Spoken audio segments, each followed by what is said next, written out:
किताब गुलजार फजल उनवान वतन तू पहली हिजरत रुखसत होके साबरी पीर कोलूं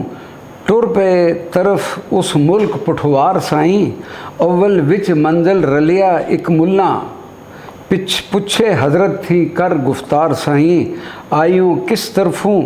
जाना तरफ केड़ी हाफिज साहब ता करन इजहार साईं आया शहर जलालाबाद थी मैं लैनी मुल्क पठवार दी सार साईं मुला आखदा रस्ते विच घर मेरा मेरे पास अज रात गुजार साईं फजरी फर्द पढ़ के अगे कूच करना चला जावना मंजिला मार साईं उस दी मन सलाह मंजूर कीता करके आसरा परवरदिगार साईं आके मुल्लां दे शहर जमीयत होए फजरी चलना रात गुजार साईं टुरे साबरी पीर ने जिस वेले दिता फ़कर जुब्बा पुर अनवार साईं लाके ताज दिता नाले राज दिता दिती अल्फी गलूं उतार साईं हाफिज साहब ने थैला बनाई के ते थैले विच पाए करके प्यार साईं मस्जिद मुल्ला वाली जदूं होए दाखिल आखन मुल्ला नू तुरत पुकार साईं ए लैके जा अमानत तू घर अपने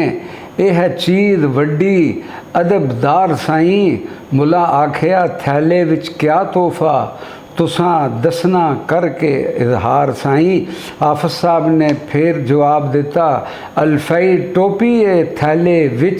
थैले विचकार साईं नकदी जर चांदी होर मूल नहीं वारा लाल में लख हज़ार साईं मुल्लां दे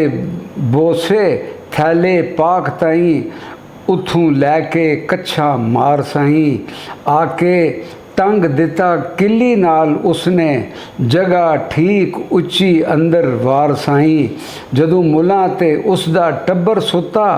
हू अल्लाह वारो वार साईं मुल्ला जाग अंदर लग भाग गए हो हैरान गया सुनन सार साईं दिल